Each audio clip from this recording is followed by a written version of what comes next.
কল্যাণী বিশ্ববিদ্যালয়ের অন্তর্গত সমস্ত কলেজগুলিতে যে সমস্ত ছাত্রছাত্রী ফোর্থ সেমিস্টারে জিওগ্রাফি মেজর নিয়ে পড়াশোনা করছে, তোমাদের জন্য আজকে গুরুত্বপূর্ণ একটি আলোচনা। আজকের আলোচনাতে আমরা তোমাদের বায়ো জিওগ্রাফি থেকে একটি গুরুত্বপূর্ণ চ্যাপ্টার শুরু করব, যেই চ্যাপ্টারটার নাম হচ্ছে বায়োম। এবার প্রথমেই চ্যাপ্টার শুরু করার আগে বলে দিই, তোমাদের বায়োম থেকে তিনটি বিষয় পড়তে হবে, অর্থাৎ তিনটি বায়োম সম্বন্ধে তোমাদের পড়তে হবে। একটা হচ্ছে ট্রপিক্যাল রেন ফরেস্ট বায়োম, যেটার নাম হচ্ছে বাংলায় নাম হচ্ছে ক্রান্তীয় বৃষ্টি অরণ্য বায়োম, আর একটা হচ্ছে গ্রাসল্যান্ড বায়োম, এবং শেষ হচ্ছে তৈগা বায়োম। এই তিনটে বায়োম সম্বন্ধে আমাদের পড়তে হবে। এবার বিষয় হচ্ছে যে ট্রপিক্যাল রেন ফরেস্ট বায়োম তোমাদের এর আগের বছর পড়ে গিয়েছিল পরীক্ষাতে। তো আমরা ট্রপিক্যাল রেন ফরেস্ট বায়োমটাকে ছেড়ে দিব না, কিন্তু সেটা একটু আমরা কম গুরুত্ব সহকারে, মানে আমরা বুঝে নিব ভালো করে, কিন্তু সেটাকে আমরা একটু কম গুরুত্ব দিয়ে পড়বো। আমরা তৈগা বায়োম এবং গ্রাসল্যান্ড বায়োমটাকে বেশি গুরুত্ব দিয়ে পড়বো, কারণ এই দুটো থেকে একটা আসার সম্ভাবনা তোমাদের পরীক্ষাতে রয়েছে। সেটা 5 বা 10-এর জন্য যে কোনো ভাবে আসতে পারে। তো আজকে আমরা তৈগা বায়োম সম্বন্ধে আলোচনা করব। মেন তৈগা বায়োম এবং ট্রপিক্যাল রেন ফরেস্ট বায়োম 10 মার্কের মতো আসার প্রশ্ন, কিন্তু এর আগের বছর 5 মার্কে এসেছিল, তাই তৈগা বায়োমটা 10 মার্কের জন্য বা 5 মার্কের জন্য আসতে পারে। আর গ্রাসল্যান্ড বায়োমটা তোমাদের 5 মার্কের জন্যই আসবে, সেটা 10-এর জন্য দেয় না। তো আজকে আমরা তৈগা বায়োম সম্বন্ধে বিস্তারিত আলোচনা করব, এবং বায়োম কি জিনিস সেটা সম্বন্ধে একটু আলোচনা করব। মানে বায়োম কি জিনিস আগে আমরা সেটা বুঝে নেব। তো বায়োম কি জিনিস? বায়োম মানে হচ্ছে যে পৃথিবীতে এমন অনেকগুলি অঞ্চল রয়েছে, যেই অঞ্চলগুলোতে কি হচ্ছে, যে অঞ্চলগুলোতে সমান প্রকৃতির জলবায়ু পাওয়া যায়। মানে একই ধরনের জলবায়ু পাওয়া যায় একটা বিশাল অঞ্চল জুড়ে। এবার সেই জলবায়ুর সঙ্গে পারস্পরিক সম্পর্ক স্থাপন করে সেখানে উদ্ভিদ এবং প্রাণীর বিশাল সমাহার গড়ে ওঠে। এই যে অঞ্চলগুলো, এই অঞ্চলগুলোকেই বলা হয় বায়োম। মানে ধরো কোনো জায়গায় প্রচুর গরম পড়ছে, সেখানে বৃষ্টিপাত হয় না, তো সেখানে কি হবে? সেখানে মরু জলবায়ু গড়ে উঠবে। মানে মরু জলবায়ু থাকবে, মানে যেখানে বৃষ্টিপাত হবে না এবং উষ্ণতা প্রচুর থাকবে। এবার সেই জলবায়ুতে কি হবে? সেই জলবায়ুতে হবে কি, যে সেখানে যে গাছপালাগুলো হবে সেগুলো গাছপালা অনেক কম হবে প্রথমত। তারপরে গাছপালাগুলো হলেও সেই গাছপালাগুলো একটু মানে অন্য বৈশিষ্ট্যের হবে, যেখানে ছোট ছোট গাছ হবে, গাছে কাঁটা থাকবে, গাছে ওয়্যাক্সি কোটিং বা মোম থাকবে। তো এই বিষয়গুলো সেখানে থাকবে। আবার প্রাণী জগৎ থাকবে, সেই প্রাণী জগৎও বৈশিষ্ট্যপূর্ণ হবে, কারণ সেখানে তো আর যে কোনো প্রাণী থাকতে পারবে না, সেখানেও কিছু বিশিষ্ট ধরনের প্রাণী থাকবে, যেমন পোকামাকড়, সাপ, তারপর উট, এইসব বিষয়গুলো থাকবে। তো এইরকম মরু জলবায়ু যেমন রয়েছে, তেমনি পৃথিবীতে অনেক ধরনের জলবায়ু রয়েছে।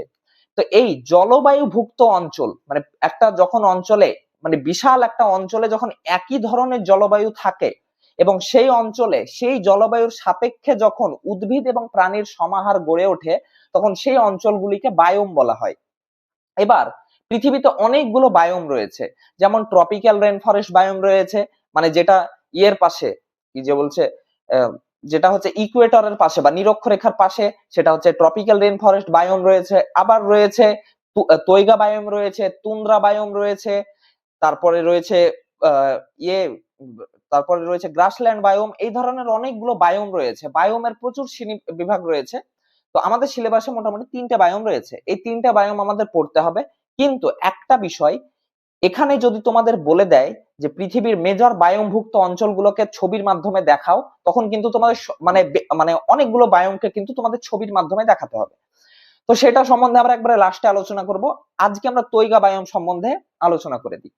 তো বায়োম সম্বন্ধে তোমরা প্রথমে একটু ধারণা হলো যে বায়োম হচ্ছে এমন একটা অঞ্চল যেখানে সমান প্রকৃতির জলবায়ু পাওয়া যায়। মানে সেই অঞ্চল জুড়ে একই ধরনের জলবায়ু থাকে, সেটা বিভিন্ন ধরনের জলবায়ু হতে পারে, কিন্তু সেই অঞ্চলে একই ধরনের জলবায়ু থাকবে।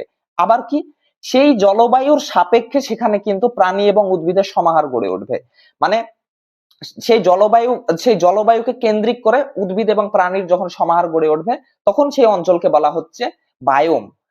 এবার এবার আমরা বায়োম সম্বন্ধে জানলাম, এবার আমরা তৈগা সম্বন্ধে জানবো। আমরা আস্তে আস্তে জানবো, এবং তৈগা শুরু করার আগে বলে দিই, তোমাদের এখান থেকে শুধুমাত্র 30% বিষয় তোমাদের বুঝতে হবে এবং 70% বিষয় তোমাদের মুখস্থ করতে হবে। এটা হচ্ছে প্রথম সরাসরি বিষয়। তৈগা মানে বায়োম সম্বন্ধে পড়তে গেলে তোমাদের সোজা কথা যে 30% বুঝে নিতে হবে এবং 70% তোমাদের মুখস্থ করতে হবে। তো আজকে আমি গোটাটাই আলোচনা করে দিব, যেই যেই বিষয়গুলো মুখস্থ করতে হবে সেগুলো মুখস্থ করে নিবে এবং যেটা বোঝার সেটা বুঝে নিবে। তো আমরা এবার তৈগা দিয়ে শুরু করছি, যে তৈগা বিষয়টা কি। তৈগা তৈগা হচ্ছে একটা রাশিয়ান ল্যাঙ্গুয়েজ, রাশিয়ান ওয়ার্ড। এই তৈগার মানে হচ্ছে কি, a vast coniferous forest in cold region. এই এই তৈগা শব্দের অর্থ হচ্ছে কিন্তু এটা, তৈগা হচ্ছে একটা রাশিয়ান ওয়ার্ড। তো এটা মানে কি, a vast coniferous forest in cold region. Vast মানে হচ্ছে একটা বিশাল কনিফেরাস ফরেস্ট, কনিফেরাস মানে হচ্ছে সরল বর্গীয় অরণ্য। কোথায়? কোল্ড রিজিয়নে। কোল্ড মানে হচ্ছে ঠান্ডা অঞ্চলে। মানে তোমরা বুঝতে পারছো যে তৈগা বায়োম যেখানে থাকবে সেখানে ঠান্ডা পড়বে, এটা হচ্ছে প্রথম বিষয়। কোল্ড রিজিয়নে হবে তৈগা বায়োম, এটা হচ্ছে প্রথম গেল। এবার হচ্ছে কনিফেরাস ফরেস্ট। কনিফেরাস মানে হচ্ছে সরল বর্গীয়। সরল বর্গীয় তোমরা পড়েছো, কিন্তু আমি সরল বর্গীয় সম্বন্ধে তোমাদের আজকে ডিটেলসে বলে দিব যে সরল বর্গীয় মানে কি।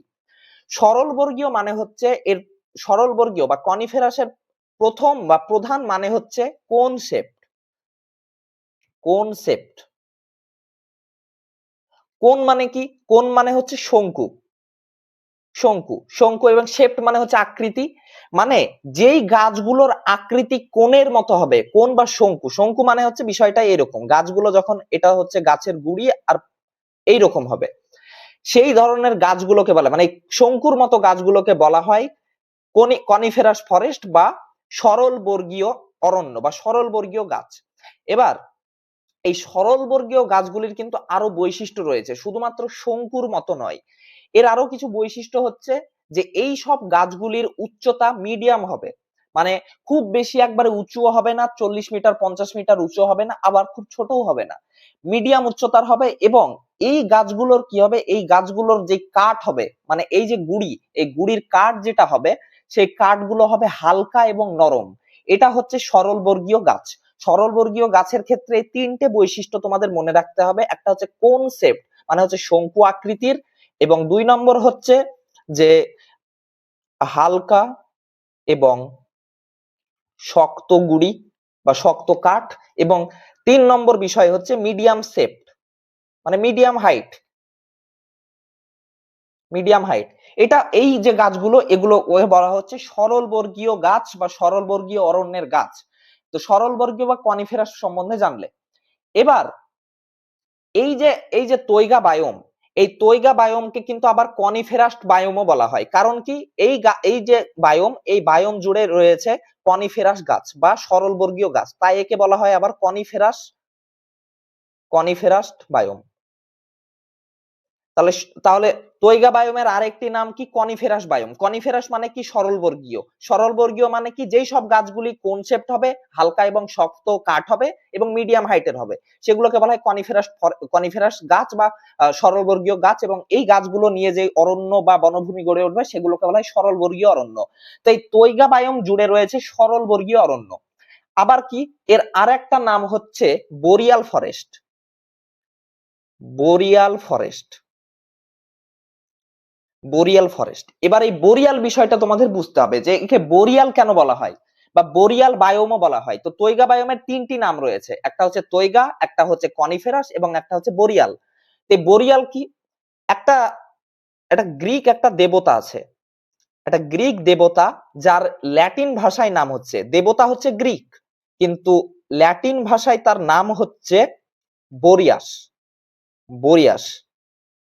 এই বোরিয়াস দেবতা কে? এই বোরিয়াস দেবতা কি? এই বোরিয়াস দেবতা হচ্ছে Lord of Northern cold winds.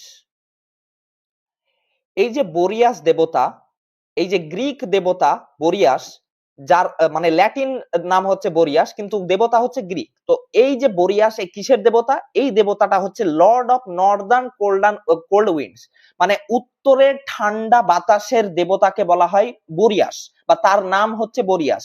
তো এই বোরিয়াস কোথাকার দেবতা? গ্রিক দেবতা, তার ল্যাটিন ভাষায় নাম হচ্ছে বোরিয়াস। এবার তো এই যে বরিয়াস থেকেই কিন্তু এসেছে বরিয়াল, তাই একে বলা হয় বরিয়াল ফরেস্ট। কারণ এই যে বায়োম, এই বায়োমে ঠান্ডা আবহাওয়া দেখা যায়, ঠান্ডা জলবায়ু দেখা যায় এবং ঠান্ডা বাতাস দেখা যায়। তাই তৈগা বায়োমের অপর নাম হচ্ছে বরিয়াল ফরেস্ট। কারণ এই যে তৈগা বায়োম, এটা ঠান্ডা রিজিয়নে গড়ে উঠেছে বা উত্তরের ঠান্ডা রিজিয়নে। এবার উত্তর কেন বলা হচ্ছে সেটা আমরা সম্বন্ধে জানবো। তো প্রথমে আমরা এই তিনটে বিষয়ে একটু আমরা ইন্ট্রোডাকশন, যে তোমরা যে নোট যখন লিখবে বা পরীক্ষাতে যখন লিখবে তখন তো তোমাদের একটু প্রথমে ইন্ট্রোডাকশন লিখতে হবে, এবং এই ইন্ট্রোডাকশনে কি লিখবে? এই ইন্ট্রোডাকশনে লিখতে হবে যে সরল বর্গীয় অরণ্যের যে তৈগা বায়োম রয়েছে, এই তৈগা বায়োমের বিভিন্ন নাম লিখতে হবে, যেমন কনিফেরাস বায়োম, বরিয়াল বায়োম। তো এই কনিফেরাস ফরেস্ট বা কনিফেরাস বায়োম, বরিয়াল ফরেস্ট বা বরিয়াল বায়োম, এগুলোর নামকরণ কি করে হয়েছে, এগুলোর মানে কি, এই বিষয়গুলো দিয়ে তো তোমাদের একটু 6-7 লাইন ইন্ট্রোডাকশন লিখতে হবে। তাই তোমাদের এই বিষয়গুলো প্রথমে লিখতে হবে। যে তো আমরা কি জানলাম? যে তৈগা বায়োমকে বলা হয় কনিফেরাস বায়োম। কনিফেরাস বায়োম কেন বলা হয়? কারণ এখানে কনিফেরাস ফরেস্ট বা কনিফেরাস অরণ্য রয়েছে। কনিফেরাস মানে হচ্ছে সরল বর্গীয়, ফরেস্ট মানে হচ্ছে অরণ্য, মানে এখানে সরল বর্গীয় অরণ্য দেখা যায়, এই কারণে এই বায়োমকে বলা হয় কনিফেরাস বায়োম। আবার এর অপর নাম আর একটা হচ্ছে বরিয়াল ফরেস্ট বা বরিয়াল বায়োম। বরিয়াল বলার কারণ কি? গ্রিক একজন দেবতা রয়েছে যার নাম হচ্ছে বরিয়াস, যার ল্যাটিন ভাষায় নাম হচ্ছে বরিয়াস। এবং এই বরিয়াস কিসের দেবতা? বরিয়াস হচ্ছে Lord of Northern cold winds বা উত্তরের ঠান্ডা হাওয়ার দেবতা। তো এই ঠান্ডা হাওয়ার দেবতা হওয়ার কারণে এই অরণ্যতে যেহেতু ঠান্ডা বাতাস প্রবাহিত হয়, ঠান্ডা জলবায়ু রয়েছে, তাই এই বায়োমকে বলা হয় বরিয়াল বায়োম। এইটুকু আমরা ইন্ট্রোডাকশনে জানলাম। এবার আমরা তৈগা বায়োম সম্বন্ধে আস্তে আস্তে জানা শুরু করব ছবির মাধ্যমে। এবার তোমাদের বলে দিই, তোমরা ক্লাইমেটোলজি যেটা পড়েছো, এই ক্লাইমেটোলজির বিভিন্ন বিষয় কিন্তু তোমাদের এই জায়গাতে কাজে লাগবে। কেন কাজে লাগবে, কিভাবে কাজে লাগবে, আমি এবার তোমাদের আস্তে আস্তে শুরু করছি। এই যে ছবিটা তোমরা দেখতে পাচ্ছ, এই ছবিটাতে আমরা প্রথমে পৃথিবী এঁকে নিয়েছি গোলভাবে, এবং আরেকটাতে পৃথিবীর মানচিত্রটা এঁকে নিয়েছি, মোটামুটি ভাবে এঁকে নিয়েছি। এইভাবে তোমাদের এঁকে নিতে হবে, অত ভালো করার দরকার নেই, মোটামুটি আঁকবে তাহলেই হলো আমার মতো করে। তো এই যে দেখতে পাচ্ছ পৃথিবী, এই পৃথিবী, এই পাশে রয়েছে সূর্য, সূর্য রয়েছে। তো আমি তোমাদের ক্লাইমেটোলজি পড়ানোর সময়তেই বলেছিলাম প্রথম ক্লাসে যে সূর্য কি করে। সূর্য এই যে 0 ডিগ্রি ইকুয়েটর, মানে পৃথিবীকে সমান 2 ভাগে ভাগ করছে যে রেখাটি, সেটাকে বলা হয় ইকুয়েটর বা নিরক্ষরেখা। তো এই নিরক্ষরেখা কোথায় অবস্থিত? 0 ডিগ্রিতে, 0 ডিগ্রি অক্ষরেখায় নিরক্ষরেখা অবস্থিত। তো এই নিরক্ষরেখায় কি হয়? এই নিরক্ষরেখার আশেপাশে কিন্তু সূর্য লম্বভাবে কিরণ দেয়, লম্বভাবে বা খাড়াখাড়ি ভাবে কিরণ দেয়। এই খাড়াখাড়ি ভাবে কিরণ দেওয়ার ফলে কি হয়? এই অঞ্চলগুলোতে প্রচুর গরম হয়, মানে সূর্যের তাপ খাড়াখাড়ি ভাবে পড়ায় বা লম্বভাবে পড়ায়, এখানে গরম প্রচুর হয়, মানে যেহেতু সূর্যের রশ্মিটা বেশিরভাগ এখানেই পড়ছে, তো এখানে গরম বেশি বা উষ্ণতা বেশি। কিন্তু যত আমরা উত্তর এবং দক্ষিণে যেতে থাকবো, এটা হচ্ছে নর্থ পোল এবং এটা হচ্ছে সাউথ পোল, যত আমরা উত্তর এবং দক্ষিণে যেতে থাকবো, এই যে সূর্যের কিরণ, এই সূর্যের কিরণ কিন্তু তির্যক ভাবে পড়তে থাকবে। এই তির্যক ভাবে পড়তে থাকার কারণেই বা টিল্ট অ্যাঙ্গেলে পড়তে থাকার কারণেই, টিল্টেড ভাবে পড়তে থাকার কারণেই কিন্তু এগুলোতে বেশি গরম থাকে না, কারণ উষ্ণতা আস্তে আস্তে কমতে থাকে, সূর্যের তির্যক ভাবে পড়ায় গরম ততটা পৌঁছায় না। তো কি হয়? আস্তে আস্তে যত আমরা উত্তর দিকে এবং দক্ষিণ দিকে এগোতে থাকবো নিরক্ষরেখা থেকে, তত কিন্তু ঠান্ডা বাড়বে। তো ঠান্ডা বাড়ার কারণেই কিন্তু এই যে নর্দার্ন রিজিয়ন রয়েছে, এই নর্দার্ন রিজিয়নে বা উত্তরের অঞ্চলেই কিন্তু তৈগা বায়োম গড়ে উঠেছে। এবার তৈগা বায়োম কোথায় গড়ে উঠেছে? তৈগা বায়োম গড়ে উঠেছে উপক্রান্তীয় অঞ্চলে। আমরা প্রথমেই পৃথিবীকে 3 ভাগে ভাগ করেছিলাম তাপের ভিত্তিতে বা উষ্ণতার ভিত্তিতে। একটা হচ্ছে 33 ডিগ্রি নর্থ টু 33 ডিগ্রি সাউথের মধ্যে যে অঞ্চলটা, সেই অঞ্চলটুকুকে বলা হয় যে, এই যে অঞ্চলটা দেখতে পাচ্ছ, এই যে দুই পাশে নিরক্ষরেখার, এই অঞ্চলটা হচ্ছে ট্রপিক্যাল এরিয়া বা ট্রপিক্যাল রিজিয়ন। ট্রপিক্যাল মানে হচ্ছে ক্রান্তীয় অঞ্চল, এখানে প্রচুর পরিমাণে বৃষ্টিপাত হয়, প্রচুর পরিমাণে উষ্ণতা হয়। এবার 33 ডিগ্রি থেকে যখন আমরা 66 ডিগ্রির মাঝে যাব, এই 33 এবং এই 66-র মাঝে এবং এই 33 এবং এই 66-র মাঝে যখন যাব, এই যে অঞ্চলটা, এই অঞ্চলটাকে বলা হয় উপক্রান্তীয় অঞ্চল বা সাব ট্রপিক্যাল রিজিয়ন। এবার কি হচ্ছে? সাব ট্রপিক্যাল রিজিয়নে যেহেতু সূর্যের রশ্মি মানে তির্যক ভাবে পড়ছে বা টিল্ট ভাবে পড়ছে, তাই এখানে কি হচ্ছে? ঠান্ডা হচ্ছে, মানে বেশি গরম পৌঁছাচ্ছে না, তাই এই জায়গাগুলো ঠান্ডা। এবং আরো যখন যাব তখন পোলার রিজিয়ন পড়ে যাচ্ছে যেখানে আরো ঠান্ডা। তো এই যে তৈগা বায়োম, এই তৈগা বায়োম কোথায় গড়ে উঠেছে? এই তৈগা বায়োম গড়ে উঠেছে উত্তরে। আমরা পৃথিবীকে দুই ভাগে ভাগ করেছি এই নিরক্ষরেখা দ্বারা ভাগ করে, যে দক্ষিণ দিক হচ্ছে সাউদার্ন হেমিস্ফিয়ার এবং উত্তর দিক হচ্ছে নর্দার্ন হেমিস্ফিয়ার। নর্দার্ন হেমিস্ফিয়ার মানে হচ্ছে উত্তর গোলার্ধ এবং সাউদার্ন হেমিস্ফিয়ার মানে হচ্ছে দক্ষিণ গোলার্ধ। এটা হচ্ছে দক্ষিণ, এটা হচ্ছে উত্তর গোলার্ধ। তো এই যে উত্তর গোলার্ধ এবং দক্ষিণ গোলার্ধ, এই যে উত্তর গোলার্ধতেই কিন্তু তৈগা বায়োম দেখা যায়। এবার কারণ কি এই যে দক্ষিণ গোলার্ধতে দেখা যায় না কেন? দক্ষিণ গোলার্ধতে দেখা যাওয়ার না কারণ হচ্ছে কারণ দক্ষিণ গোলার্ধতে এর কম, মানে মহাদেশগুলো কম রয়েছে। এই যে দেখতে পাচ্ছ, এই রিজিয়ন পর্যন্ত এইরকম জায়গা থেকে কিন্তু শুরু হবে 33 থেকে 66 ডিগ্রি শুরু হবে। এবার এই অঞ্চলগুলোতে কিন্তু মহাদেশ কম রয়েছে। একটা মহাদেশ রয়েছে যেটাকে আমরা অ্যান্টার্কটিকা হিসাবে চিনি, এইটা একবারে রয়েছে পোলে, দক্ষিণ মানে সাউথ পোলের কাছে রয়েছে অ্যান্টার্কটিকা। তাই এই যে জায়গাটা, এখানে প্রচুর ঠান্ডা। এতটা ঠান্ডা কিন্তু আমাদের দরকার নেই, আমাদের দরকার এই 33 থেকে 66 মাঝে। এই 33 থেকে 66 ডিগ্রির মাঝেই রয়েছে তৈগা বায়োম। এবার এই তৈগা বায়োমটা 33 থেকে 66 আসলে এর মানে কতটা রয়েছে সেটা আমাদের প্রথমে জানতে হবে। তাই প্রথম এর হচ্ছে লোকেশন, যেই লোকেশনটা হচ্ছে এটা রয়েছে কততে? এটা রয়েছে মোটামুটি 50 ডিগ্রি নর্থ ল্যাটিটিউড থেকে 65 ডিগ্রি নর্থ ল্যাটিটিউড পর্যন্ত।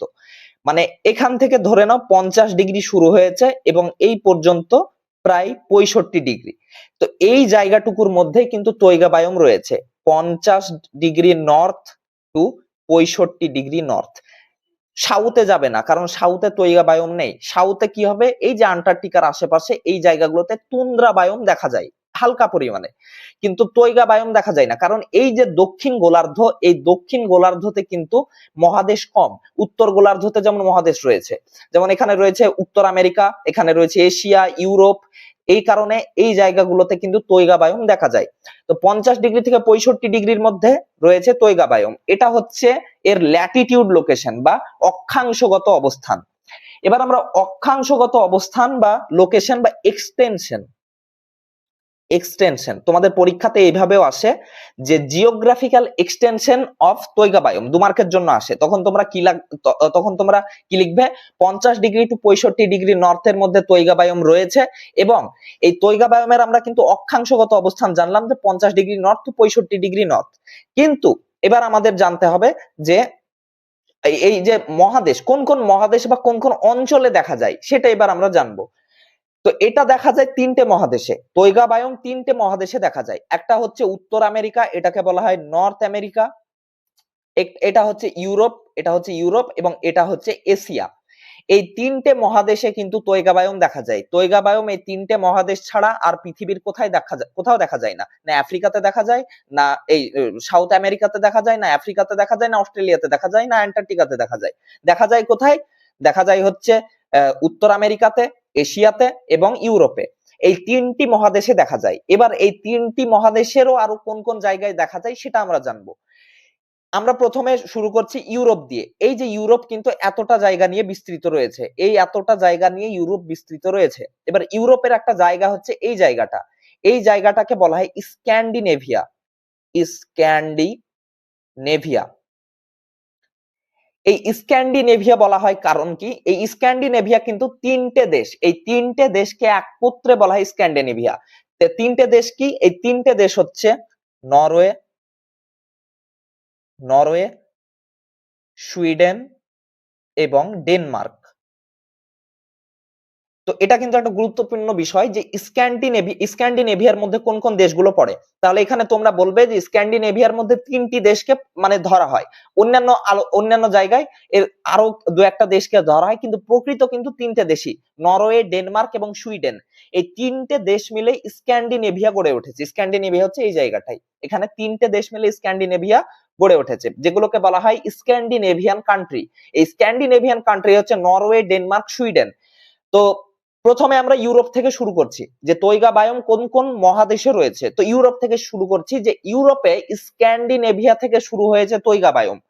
স্ক্যান্ডিনেভিয়া থেকে শুরু হওয়ার পর এ ঢুকে যাচ্ছে এশিয়াতে। এশিয়াতে এবার কোন জায়গায়? তোমরা একটা দেশের নাম শুনেছো, দেশটার নাম হচ্ছে রাশিয়া। এই যে রাশিয়া নামক দেশ, এই রাশিয়া নামক দেশের উত্তরে মানে উত্তর পোর্শনের একটা জায়গাকে বলা হয় সাইবেরিয়া অঞ্চল। তোমরা সাইবেরিয়া অঞ্চলের নাম শুনেছো। তো তৈগা বায়োম কি হচ্ছে যে স্ক্যান্ডিনেভিয়া থেকে বের হয়ে সাইবেরিয়াতে ঢুকছে। এবার এই যে রাশিয়া মানে এই এশিয়াতে কিন্তু সাইবেরিয়া অঞ্চল পেরিয়ে জাপানে ঢুকছে। জাপানে ঢুকছে তৈগা বায়োম, মানে জাপানের একবারে উত্তরের যে জায়গাটা, জাপান হচ্ছে তিনটে প্রধান নিয়ে তৈরি, ভূখণ্ড নিয়ে তৈরি। এই তিনটে ভূখণ্ডের মধ্যে একবারে টপ যেটা রয়েছে মানে উপরে যেটা রয়েছে একবার নর্থে, এই জায়গাটা, এইখানটাতে তৈগা বায়োম দেখা যায়। তো তৈগা বায়োম শুরু হলো কোথায় থেকে? যে ইউরোপের স্ক্যান্ডিনেভিয়ান কান্ট্রি, যেটার মধ্যে পড়ছে নরওয়ে, ডেনমার্ক, সুইডেন, এই তিনটি দেশ থেকে শুরু হয়ে বিশাল সাইবেরিয়া অঞ্চলকে পেরিয়ে যাচ্ছে। মানে গোটা বিশাল সাইবেরিয়া অঞ্চল জুড়ে রয়েছে।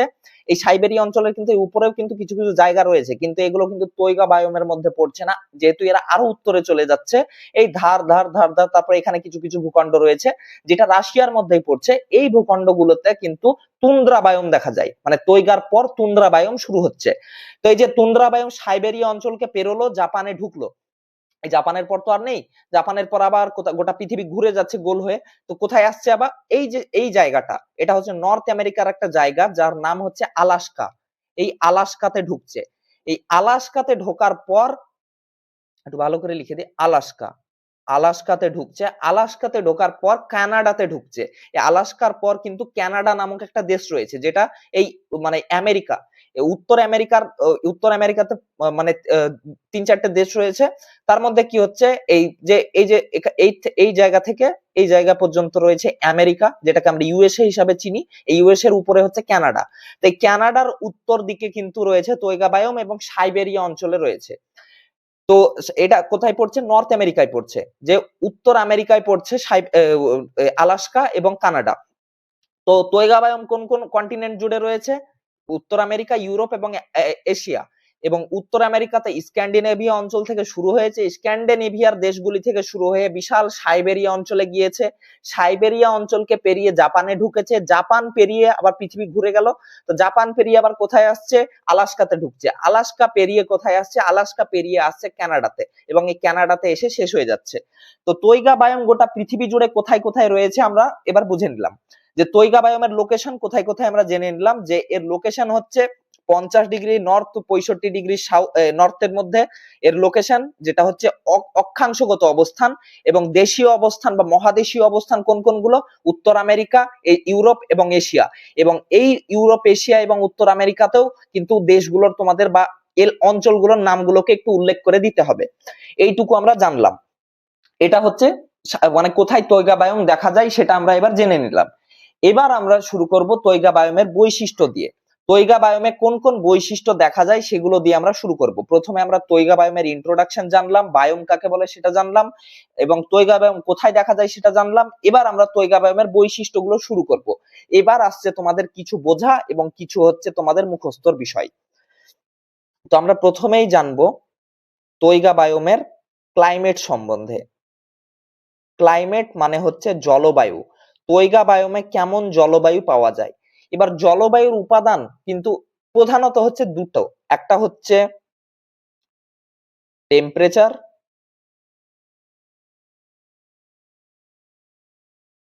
2 নম্বর হচ্ছে প্রেসিপিটেশন। প্রেসিপিটেশন এবার প্রেসিপিটেশন মানে কি? নতুন নতুন ওয়ার্ড লাগছে। প্রেসিপিটেশন মানে হচ্ছে অধঃক্ষেপণ। অধঃক্ষেপণ মানে সোজা ভাষায় হচ্ছে যে বরফ পড়বে আর না হলে বৃষ্টি পড়বে।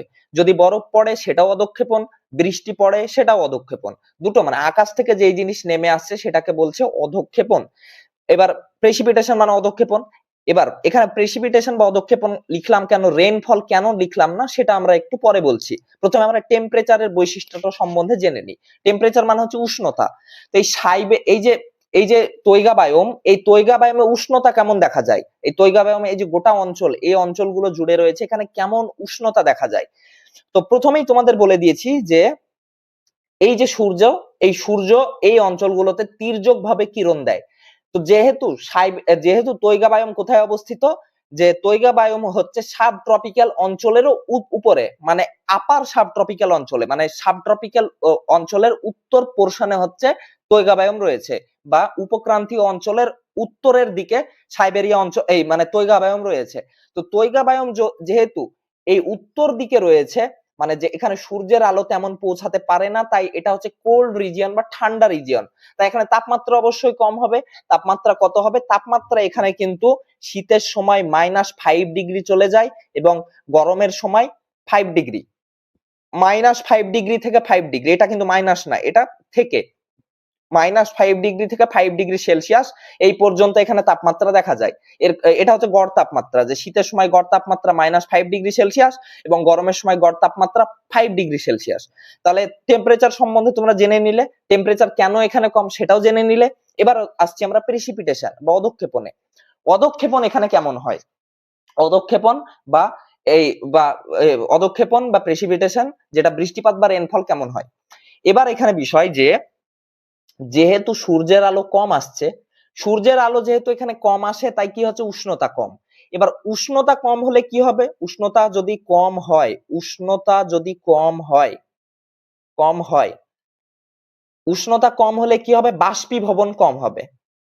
বাষ্পীভবন বা ইভাপোরেশন, ইভাপোরেশন কম হবে। ইভাপোরেশন কি বলেছিলাম? যে যখন গরম পড়ে তখন জল কি হয়? জল তরল থেকে কি হয়? গ্যাসে পরিণত হয়, এবং এই গ্যাস যখন এই জলীয় বাষ্প যখন আকাশে উঠে যায় তখন ঠান্ডা হয়, দিয়ে আবার বৃষ্টিপাত এবং তুষারপাত হয়। তো এখানে যেহেতু উষ্ণতা কম, তাই কি হচ্ছে? যেহেতু সূর্যের আলো কম পৌঁছাচ্ছে, তাই এখানে উষ্ণতা কম, এবং উষ্ণতা কম হওয়ার ফলে কি হচ্ছে? এখানকার জল কিন্তু বেশি পরিমাণে বাষ্পীভূত হয় না। এবার বাষ্পীভূত যেহেতু বা ইভাপোরেশন যেহেতু কম হচ্ছে, তাহলে মেঘ কম হবে। এবার যেহেতু মেঘ কম হচ্ছে, তাহলে বৃষ্টিপাত কম হবে। এবার হচ্ছে যে এই জায়গাটা যেহেতু খুবই ঠান্ডা জায়গা, ঠান্ডা জায়গা হওয়ার কি ঠান্ডা জায়গা হওয়ার ফলে কি হচ্ছে? যেইটুকু বৃষ্টিপাত এখানে হওয়া দরকার বা অধঃক্ষেপণ হওয়া দরকার, তার মধ্যেও কি হচ্ছে? 90% হয় স্নোফল রূপে। স্নোফল রূপে, স্নোফল মানে হচ্ছে বরফ। এই বরফ পড়ছে, বা বরফ পড়ছে কত? 90%, মানে 100% অধঃক্ষেপণের মধ্যে 90% স্নোফল রূপে হচ্ছে, মানে বরফের আকারে পড়ছে। আর কি হচ্ছে? বা তুষারপাত হচ্ছে। আর 10% হচ্ছে তোমাদের বৃষ্টিপাত বা রেনফল। বৃষ্টিপাত বা রেনফল। তাহলে অধঃক্ষেপণের কি হচ্ছে? অধঃক্ষেপণের 90% হচ্ছে স্নোফল রূপে, কারণ এখানে ঠান্ডা জায়গা। ঠান্ডা জায়গা হওয়ার কারণে কি হচ্ছে? যে বরফ, আকাশেও তো বরফ তৈরি হচ্ছে, এই বরফ তো মাটিতে নামতে নামতে ঠান্ডা হয়, তাই গরম হয়। গরম হওয়ার ফলে কি হয়? বৃষ্টি হয়, বৃষ্টির কণা তৈরি হয়। কিন্তু যেহেতু ঠান্ডা জায়গা, আমাদের এখানে কি হবে? আকাশে যখন বরফ জমবে তখন কি হবে? তখন নেমে আস্তে আস্তে কিন্তু গলে যাবে। গলে যাওয়ার ফলে এখানে বৃষ্টিপাত হয়। আমাদের এখানে যেহেতু গরম, কিন্তু এই যে জায়গাগুলো, এই জায়গাগুলো ঠান্ডা হওয়ার কারণে কি হচ্ছে? এখানে ঠান্ডা হওয়ার কারণে 10% শুধুমাত্র বৃষ্টিপাত রূপে হয় এবং 90% স্নোফল বা বরফ বা তুষারপাত আকারে হয়। তাহলে এখানে এইটুকু জানলাম যে প্রেসিপিটেশন কেমন হয় সেটা জানলাম। এবার প্রেসিপিটেশন কত হয় সেটা জানবো। এখানে প্রেসিপিটেশন হয় মোটামুটি খুবই কম হয়, 37 সেন্টিমিটার থেকে ওই ধরে নাও 60 সেন্টিমিটার পর্যন্ত। এইটুকু হয় এখানে। আমাদের এখানে তো 150-200 সেন্টিমিটার পর্যন্ত বৃষ্টিপাত হতে দেখা যায়, কিন্তু এখানে মাত্র 37 সেন্টিমিটার থেকে 60 সেন্টিমিটার পর্যন্ত বৃষ্টিপাত বা তুষারপাত যাই হোক হয়, প্রেসিপিটেশন বা অধঃক্ষেপণ হয়। সেটা রেনফল রূপে হোক এবং স্নোফল রূপে হোক, যেটাই হোক 37 সেন্টিমিটার থেকে 60 সেন্টিমিটারের মধ্যে হয়। এটা হচ্ছে এখানকার বৈশিষ্ট্য। যেখানে ক্লাইমেটিক বৈশিষ্ট্য বা জলবায়ুগত বৈশিষ্ট্য কি? টেম্পারেচার কম হয়, -5 ডিগ্রি থেকে 5 ডিগ্রি সেলসিয়াস, এবং এবং প্রেসিপিটেশন কেমন হয়? প্রেসিপিটেশন যেহেতু উষ্ণতা কম হয়, তাই বাষ্পীভবন কম হয়। বাষ্পীভবন কম হওয়ার কারণে এখানে প্রেসিপিটেশন কম হয়। প্রেসিপিটেশন কতটুকু হয়? 37 সেন্টিমিটার থেকে 60 সেন্টিমিটারের মধ্যে, এবং এই প্রেসিপিটেশনের 90% হয় স্নোফল রূপে বা বরফ আকারে বা তুষারপাত রূপে, কারণ এই জায়গাগুলো ঠান্ডা, এবং বাদবাকি 10% বৃষ্টিপাত রূপে হয়। একটু হালকা বৃষ্টিপাত এখানে দেখা যায়। তো এইটুকু হচ্ছে এই তৈগা বায়োমের বৈশিষ্ট্য, মানে তৈগা বায়োমের ক্লাইমেটিক বৈশিষ্ট্য বা জলবায়ুগত বৈশিষ্ট্য। এবার আমরা আস্তে আস্তে জানবো এই তৈগা বায়োমের উদ্ভিদ এবং প্রাণীর বৈশিষ্ট্য সম্বন্ধে এবার আমরা জানবো। তো তোমরা এবার আসছে তোমাদের মুখস্থর পার্ট। এবার আসছে তোমাদের মেন মুখস্থর পার্ট। তো আমরা প্রথমে জানবো বায়োডাইভার্সিটি। বায়োডাইভার্সিটি মানে হচ্ছে জীববৈচিত্র্য। বায়োডাইভার্সিটি বা জীববৈচিত্র্য। এই জীববৈচিত্র্যের মধ্যে কি পড়ছে? প্রথম পড়ছে ফনা এবার ফনা বিষয়টা কি, তোমরা নাম শুনেছো ফনা, এই সরি ফ্লোরা। প্রথমে হচ্ছে ফ্লোরা, আমরা প্রথমে উদ্ভিদ সম্বন্ধে জানবো। ফ্লোরা, ফ্লোরা এবং ফনা। ফ্লোরা কি, এই গোটা পৃথিবীতে জীব হচ্ছে অনেক ধরনের হয়, সেটা হচ্ছে উদ্ভিদ, প্রাণী এবং অণুজীব, এই তিনটে হচ্ছে আসল জীব। তো পৃথিবীতে যতগুলো উদ্ভিদ রয়েছে, সে যেই প্রজাতির উদ্ভিদ হোক, ফুল হোক, তারপরে গাছ হোক, বড় বড় গাছ হোক আর ছোট গাছ হোক, সমুদ্রের গাছ হোক আর যেই ধরনের হোক, সেই যত উদ্ভিদের গোষ্ঠী রয়েছে সেই গোষ্ঠীকে কি বলা হয়, সেই গোষ্ঠীকে একত্রে বলা হয় ফ্লোরা। এটা হচ্ছে ফ্লোরা, মানে উদ্ভিদের যত গোষ্ঠী রয়েছে গোটা পৃথিবীতে, গোটা গোষ্ঠীকে বলা হয় ফ্লোরা।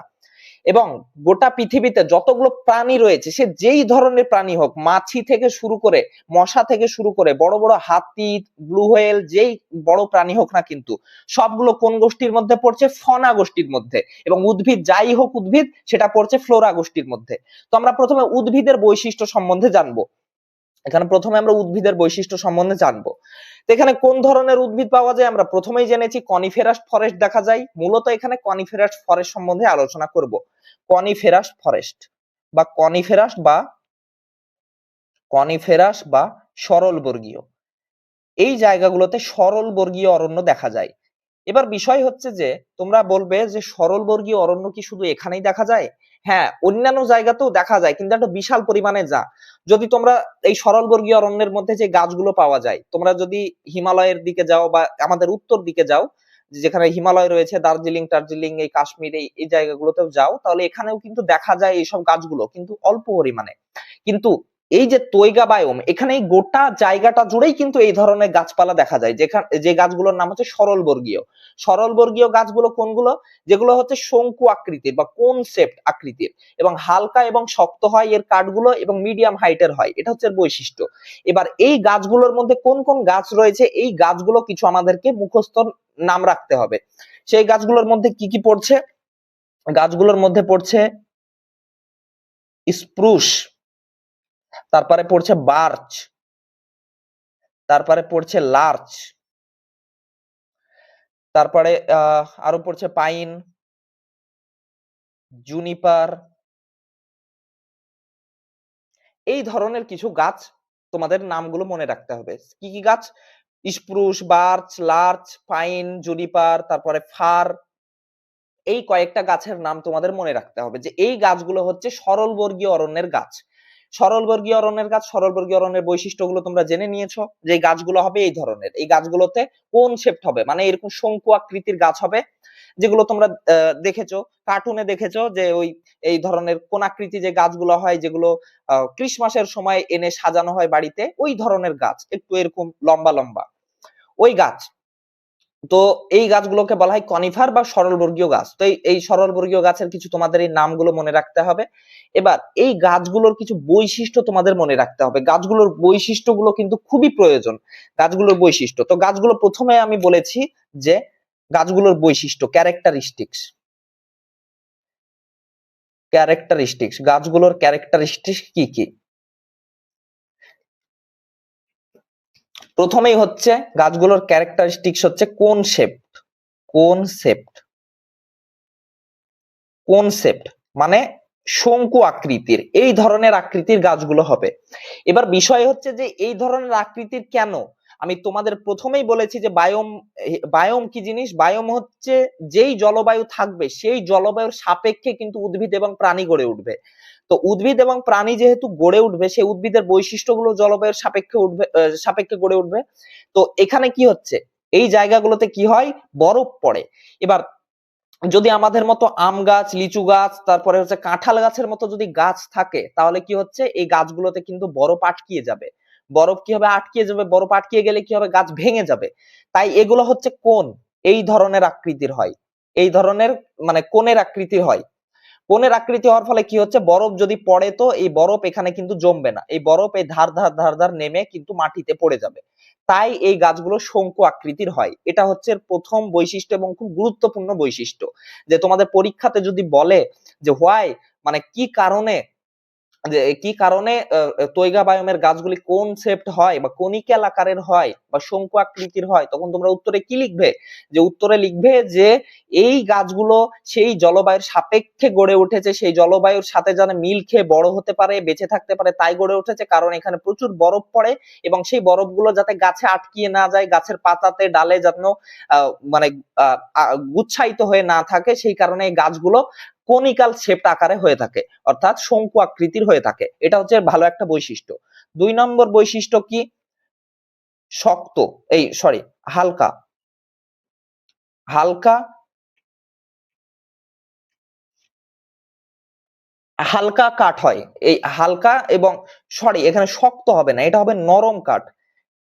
হালকা এবং নরম, হালকা এবং নরম কাঠ। এটা প্রথমে আমি একটু ভুল বলেছি, যে হালকা এবং শক্ত হবে না, হালকা এবং নরম হবে।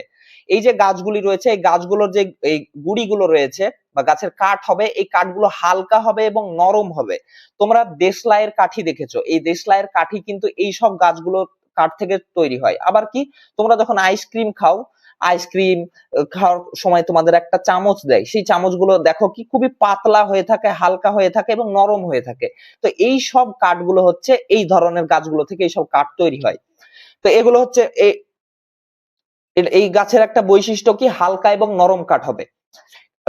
কারণ এগুলো ঠান্ডা জলবায়ুতে হওয়ার ফলে হালকা এবং নরম হয়, আর গরম জলবায়ুতে যখন হবে তখন শক্ত হবে। কারণ আমাদের এখানে গরম জলবায়ু, তাই আমাদের যে কাঠগুলো হয়, যে আম গাছ, লিচু গাছ, তারপরে এই কাঁঠাল গাছ, এই ধরনের গাছগুলো কিন্তু কি হয়, শক্ত হয় কাঠগুলো, তাই আমরা দরজা, বাড়ি ইত্যাদি ইত্যাদি তৈরি করতে পারি। কিন্তু এই যে কাঠগুলো, এই কাঠগুলো দিয়ে কিন্তু এইসব হবে না। এই কাঠগুলোর আর একটা কাজ হচ্ছে, এই কাঠগুলো দিয়ে কিন্তু মাঝে মধ্যে নৌকাতে বিভিন্ন ধরনের ফিনিশিং এইসব ইত্যাদি করা হয়।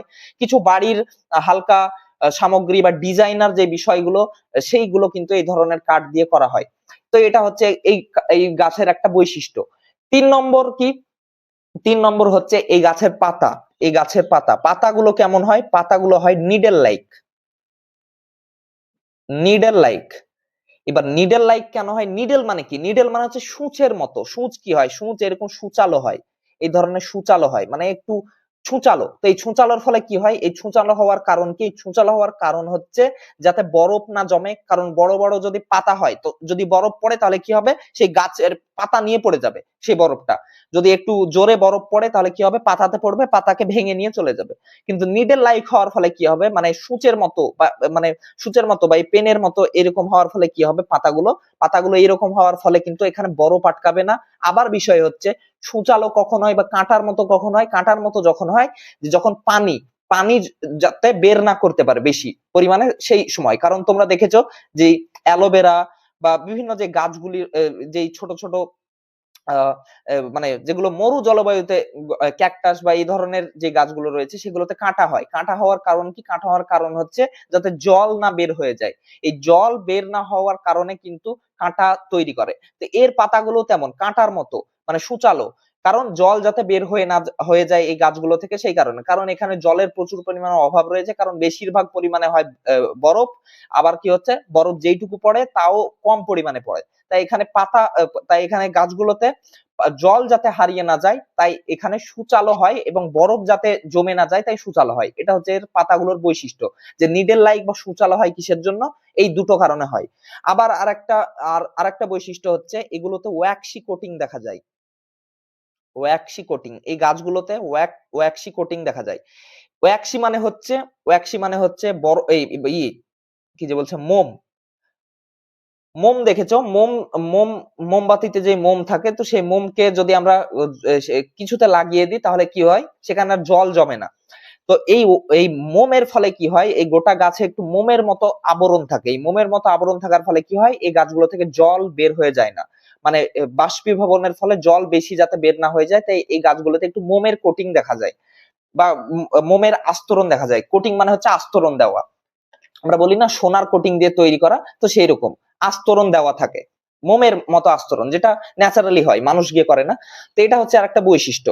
আরো আর আর কিছু বৈশিষ্ট্য, তেমন হ্যাঁ, আর একটা বৈশিষ্ট্য, ফুল হয় না। এই যে গাছগুলো, এই গাছগুলোতে কিন্তু তেমন ফুল হয় না। কি হয়? এক ধরনের, মানে তোমরা যেমন দেখেছো যে কলা গাছে কি হয়? কলা গাছের যে ফুলগুলো হয়, সেই মোচা যেটা বলি, এই মোচার মতো অনেকটা কিন্তু এর ফুল মানে হয়, মানে একটা যেটাকে বলছে কোন, এটার নামও কিন্তু কোন। এই কোন হয় অনেকটা এইরকম দেখতে, এক ধরনের কোন জন্মায়। এই কোনগুলোকে কি বলা হয়? শুষ্ক বৃন্ত। শুষ্ক বৃন্ত মানে ফুলো না ফলো না, শুষ্ক বৃন্ত তৈরি হয়, মানে একবারে মানে শুকিয়ে খটখট করে এই ধরনের একটা শুষ্ক বৃন্তর মতো জিনিস তৈরি হয় এই গাছগুলোতে। এর ভিতর কি থাকে? এর ভিতরেই কিন্তু থাকে একটা বীজ থাকে। এই বীজগুলো যখন পড়ে তখন কিন্তু গাছ তৈরি হয়। তাই এই গাছগুলোর একটা বৈশিষ্ট্য হচ্ছে, কনিফেরাস বা সরলবর্গীয় গাছের বৈশিষ্ট্য হচ্ছে এগুলোতে ফুল হয় না, কি হয়? কোন বা শুষ্ক বৃন্ত হয়।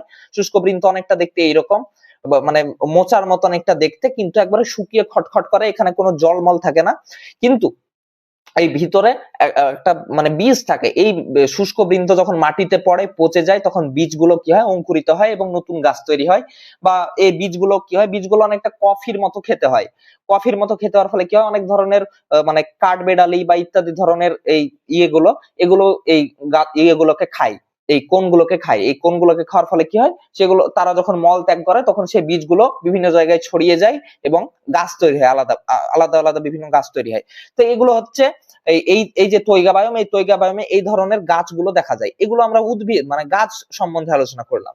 এবার কিছু এখানে ফুল দেখা যায়, মানে তেমন এখানে কিন্তু গাছ দেখা যায় না যে বড় বড় জঙ্গল রয়েছে এই ধরনের না। গাছগুলো একটু দূরে দূরে অবস্থান করে। আর একটা বৈশিষ্ট্য হচ্ছে একটু দূরে দূরে অবস্থান করে। দূরে দূরে অবস্থান করে গাছগুলো, কারণ কাছে কাছে থাকলে কি হবে? কাছে কাছে থাকলে এখানে কিন্তু বরফ জমবে, তাই একটু দূরে দূরে অবস্থান করে। মানে এখানে একটা গাছ রয়েছে, আবার একটু দূরে আরেকটা জায়গায় এখানে আরেকটা গাছ থাকবে, কাছে কাছে খুব একটা গাছ থাকবে না। তো এটা হচ্ছে আরেকটা বৈশিষ্ট্য, এই গাছগুলোর বৈশিষ্ট্য, এই অরণ্যের বৈশিষ্ট্য। কনিফেরাস অরণ্যের বা সরলবর্গীয় অরণ্যের একটা বৈশিষ্ট্য হচ্ছে একটু দূরে দূরে গাছগুলো থাকে। এবার এখানে কিছু ফুল দেখা যায়। এই উদ্ভিদের মধ্যে তেমন উদ্ভিদ দেখা যায় না, এই কিছু ফুল দেখা যায়, ফ্লাওয়ার। ফ্লাওয়ার গুলোরও কিছু নাম রয়েছে। এই ফ্লাওয়ার গুলোর একটা বৈশিষ্ট্য রয়েছে, এখানে কিন্তু মানে বিভিন্ন রঙের কিন্তু ফুল দেখা যায় না, সিঙ্গেল কালার্ড ফ্লাওয়ার দেখা যায়। সিঙ্গেল কালার্ড মানে একই রঙের ফুল দেখা যায়। একই রঙের কিছু কিছু ফুল গাছ দেখা যায়, যে ফুলগুলোর মধ্যে রয়েছে কিছু কিছু ফুলের নাম হচ্ছে টুইন ফ্লাওয়ার। টুইন ফ্লাওয়ার এটা একটা মানে পিঙ্ক কালারের ফুল। টুইন ফ্লাওয়ার একটা পিঙ্ক কালারের ফুল। তারপরে কি হচ্ছে? ফায়ারউড নামে একটা আ ফুল দেখা যায়। ফায়ারউড এটা একটা অনেকটা লাল রঙের ফুল, রেড কালার। তারপরে কি ল্যাব্রাডর নামক একটা ফুল দেখা যায়, ল্যাব্রাডর। এই ল্যাব্রাডর ফুলটা কি হয়? ল্যাব্রাডর ফুলটা অনেক ধরনের, হোয়াইট হয়, মানে মানে এক রঙের ফুল হয়। একটা ফুলে কিন্তু অনেক, মানে একটা গাছে কিন্তু অনেক ধরনের ফুল থাকে না। কিন্তু ল্যাব্রাডর অনেক প্রজাতির হয়। তো প্রজাতির হওয়ার কারণে কিন্তু অনেক ধরনের রঙের ফুল দেখা যায়। যেমন হোয়াইট, তারপরে পার্পল, তারপরে মাঝে মধ্যে ইয়েলো, এই ধরনের কিছু রঙের ফুল দেখা যায়। তো এই নামগুলো তোমরা একটু মুখস্থ করে লিখবে। কারণ এখানে মুখস্থ, আমি বললাম তোমাদের 30% বিষয় তোমাদের বুঝতে হবে এবং 70% বিষয় তোমাদের মুখস্থ করতে হবে। তো এই ধরনের কিছু গাছ দেখা যায়। তাছাড়া হালকা কিছু ফার্ম, এছাড়াও দিয়ে লিখে দিবে যে কিছু ফার্ম এবং লিচেন্স দেখা যায়। তো এগুলো কি? এগুলো হচ্ছে কিছু ঝোপঝাড়, শ্যাওলা, মশ, এই ধরনের কিছু জিনিস দেখা যায়। এছাড়া কিন্তু আর তেমন কিছু দেখা যায় না এই অরণ্যতে। এই তৈগা বায়োমে এই ধরনের গাছ বা সরলবর্গীয় অরণ্য দেখা যায়, কিছু সিঙ্গেল কালার ফ্লাওয়ার দেখা যায় এবং কিছু ফার্ম এবং লিচেন্স এইসব দেখা যায়, এবং কিছু ফলের গাছ দেখা যেতে পারে, যেমন ব্লুবেরি দেখা যায়, ব্লুবেরি দেখা যায় এই জায়গাগুলোতে। আবার কিছু জংলি ফল দেখা যায়। তো এই ধরনেরই কিছু দেখা যায়। তো এই নামগুলো তোমাদের একটু মনে রাখতে হবে, এবং এই যে গাছগুলো, এই কনিফেরাস ফরেস্টের যে গাছের বৈশিষ্ট্য, এই বৈশিষ্ট্যগুলো কিন্তু তোমাদের মনে রাখতে হবে ভালো করে। তো আমরা ফ্লোরা ডাইভার্সিটি সম্বন্ধে আমরা জানলাম, ফ্লোরা বা হচ্ছে উদ্ভিদ ডাইভার্সিটি সম্বন্ধে আমরা জানলাম। এবার আমরা একটু প্রাণী ডাইভার্সিটি সম্বন্ধে আমরা একটু জেনে নিব, যে ফনা ডাইভার্সিটি সম্বন্ধে। ফনা ফনা ডাইভার্সিটি সম্বন্ধে আমরা একটু জানবো। ফনা মানে হচ্ছে কি? গোটা পৃথিবীতে যতগুলো প্রাণী রয়েছে সবগুলোকে যে গোষ্ঠীতে ধরা হয় সেই গোষ্ঠীটার নাম হচ্ছে ফনা ডাইভার্সিটি। এই ফনা ডাইভার্সিটি এখানে কিছু কিছু ধরনের মানে একটু বৈশিষ্ট্যপূর্ণ প্রাণী দেখা যায়, মানে যে প্রাণীগুলো গোটা পৃথিবীতে দেখা যায় না কিন্তু এইখানে দেখা যায়। যেমন এখানে কিছু প্রাণীর নাম হচ্ছে কি? পোলার বেয়ার।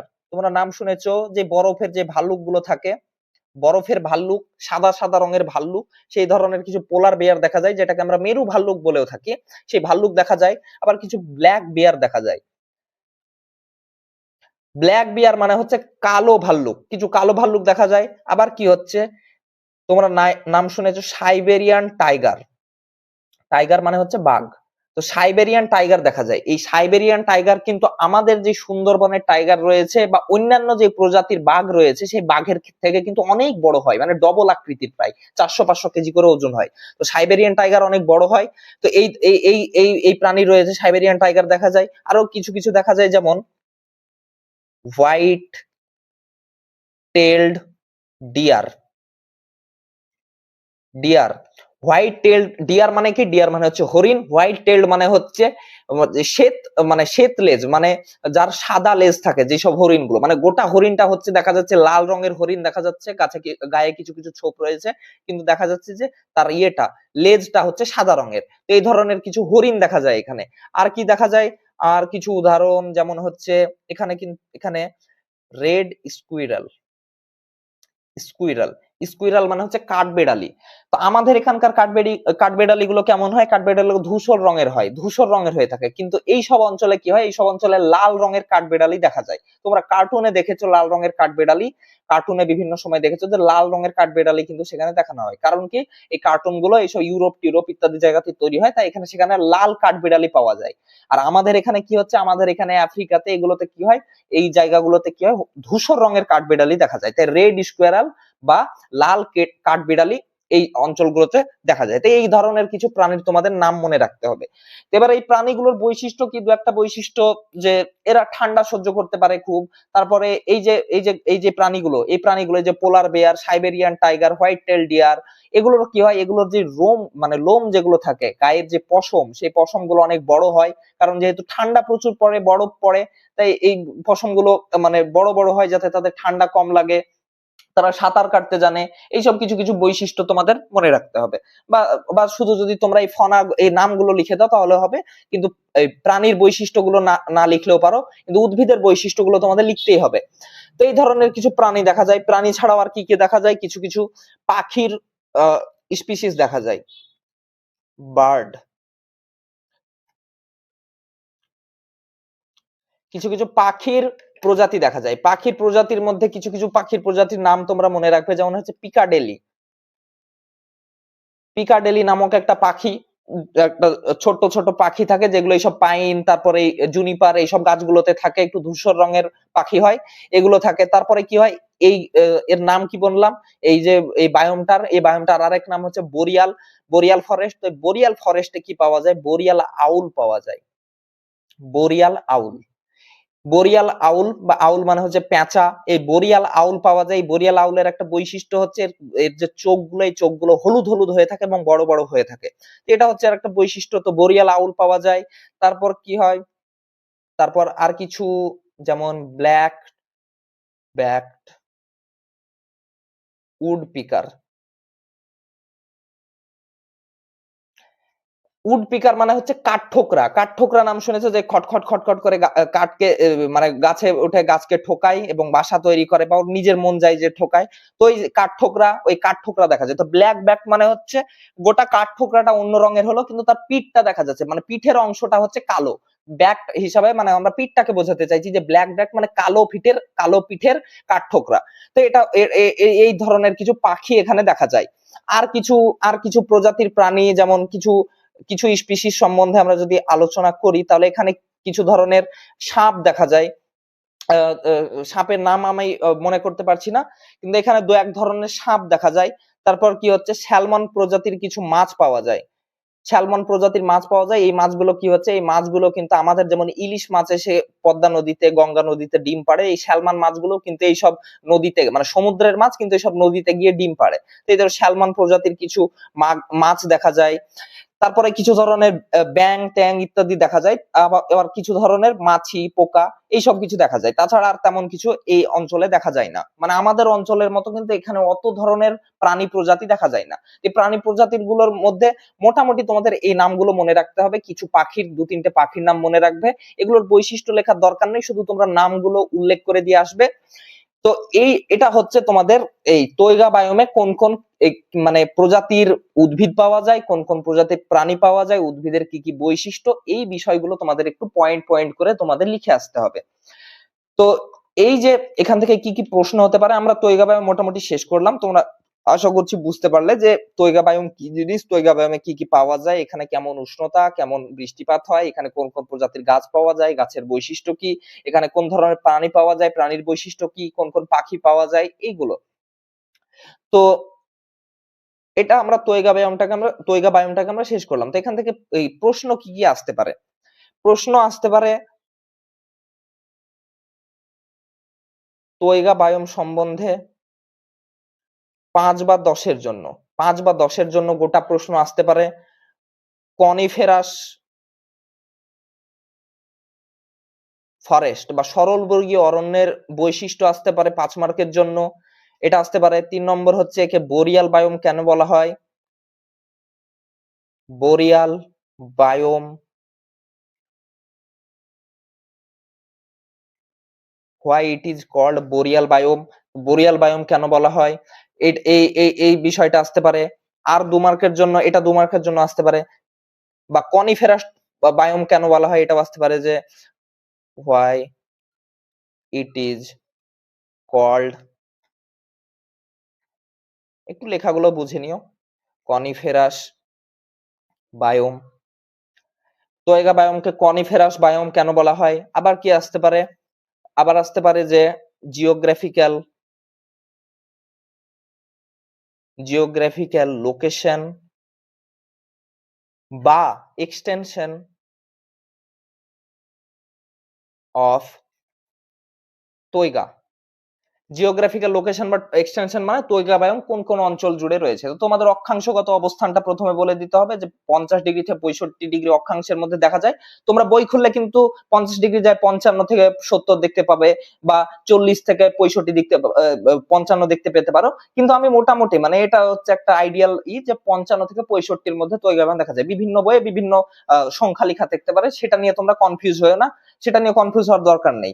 তো জিওগ্রাফিক্যাল লোকেশন বা এক্সটেনশন কোথায়, মানে প্রথমে তোমরা অক্ষাংশগত অবস্থান লিখবে যে 50 থেকে 65 এবং তারপরে লিখে দিবে যে এটা এশিয়া, ইউরোপ এবং নর্থ আমেরিকায় দেখা যায়, এবং সাইবেরিয়া, এবং এশিয়াতে কোথায় দেখা যায়, সাইবেরিয়া এবং জাপানে, ইউরোপে দেখা যায় স্ক্যান্ডিনেভিয়ার দেশগুলোতে, এবং উত্তর আমেরিকায় কোথায় দেখা যায়, উত্তর আমেরিকায় বলে দিয়েছি যে উত্তর আমেরিকায় দেখা যায় এই আলাস্কাতে এবং কানাডাতে। তো এইটুকু তোমরা লিখে আসতে হবে।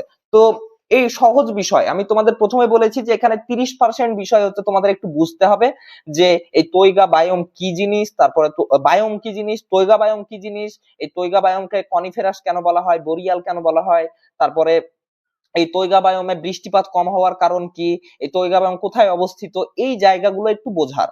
আর উদ্ভিদের বৈশিষ্ট্যগুলো হচ্ছে একটু বোঝার। বাদ বাকি যে উদ্ভিদের নাম, তারপরে এই প্রাণীর নাম, এই সব জায়গাগুলো হচ্ছে তোমাদের টোটালি মুখস্থ করতে হবে। তো প্রথমে বলেছিলাম 30 থেকে 40% তোমাদের বুঝতে হবে এবং বাদ বাকি অংশ তোমাদের মুখস্থ করতে হবে। তো তোমরা আরাম করে নোট লিখে চলে আসতে পারবে। যদি 5 বা 10 মার্কের হয় তো প্রথমে ইন্ট্রোডাকশন দিবে যে তৈগা বায়ুমকে তৈগা কেন বলা হয়, কনিফেরাস কেন বলা হয়, বোরিয়াল কেন বলা হয়, এইসব বিষয় নিয়ে প্রথমে একটা ইন্ট্রোডাকশন দিলে, ইন্ট্রোডাকশন দেওয়ার পর তোমরা শুরু করবে যে জিওগ্রাফিক্যাল লোকেশন হিসাবে, জিওগ্রাফিক্যাল লোকেশন দিলে তারপরে তোমরা কি লিখবে, প্রথমে ফ্লোরা ডাইভার্সিটি লিখবে, না প্রথমে লোকেশন দেওয়ার পর ক্লাইমেট লিখবে বা জলবায়ু লিখবে। এবার জলবায়ু লেখার পর তোমরা লিখবে ফ্লোরা ডাইভার্সিটি। ফ্লোরা ডাইভার্সিটিতে তোমরা গাছগুলোর নাম দিবে, গাছগুলোর বৈশিষ্ট্য দিবে, কিছু ফুলের নাম দিবে, এগুলো লিখলে তারপরে ফনা ডাইভার্সিটি দিবে। ফনা ডাইভার্সিটি দেওয়ার পর তোমরা উপসংহার দিয়ে লিখে চলে আসবে। উপসংহারে কি লিখবে যে এই তৈগা বায়ুম অনেক মানে হাজার হাজার বছর ধরে পৃথিবীতে রয়েছে, কিন্তু মানুষের যাতায়াতের ফলে তৈগা বায়ুম আস্তে আস্তে ক্ষতিগ্রস্ত হচ্ছে, এখানকার গাছগুলোকে কাটা হচ্ছে, গাছগুলো দিয়ে বিভিন্ন জিনিস তৈরি করা হচ্ছে, ফলে তৈগা বায়ুম ক্ষতিগ্রস্ত হচ্ছে। তো এই জায়গাটুকু তোমরা একটু লিখে দিলে দিয়ে উপসংহার কমপ্লিট হয়ে গেল, তোমাদের নোট কমপ্লিট। তো আজকের মতো এই পর্যন্তই। এইটুকু, তোমাদের যদি এখানে কোনো কিছু বুঝতে অসুবিধা হয় অবশ্যই আমাকে বলে দিবে। আমরা তোমাদের 3টে বায়ুম রয়েছে, তৈগা বায়ুম, আর একটা হচ্ছে গ্রাসল্যান্ড বায়ুম এবং ট্রপিক্যাল রেইন ফরেস্ট বায়ুম। তো তৈগা বায়ুমটা আমরা শেষ করলাম, আমরা গ্রাসল্যান্ড বায়ুমটা এর পরের দিন করব, তারপরে ট্রপিক্যাল রেইন ফরেস্ট সম্বন্ধে হালকা একটু জানবো, তারপরে আমরা আবার ক্লাইমেটোলজিতে ফেরত যাব। তো আজকের মতো এই পর্যন্তই। ভালো থেকো সবাই, ভালো করে পড়াশোনা করো। দেখা হচ্ছে পরের ভিডিওতে। কালকে আমরা গ্রাসল্যান্ড বায়ুম সম্বন্ধে আলোচনা করব। তোমাদের কোনো সমস্যা হলে তোমরা কমেন্ট বক্সে জানাও।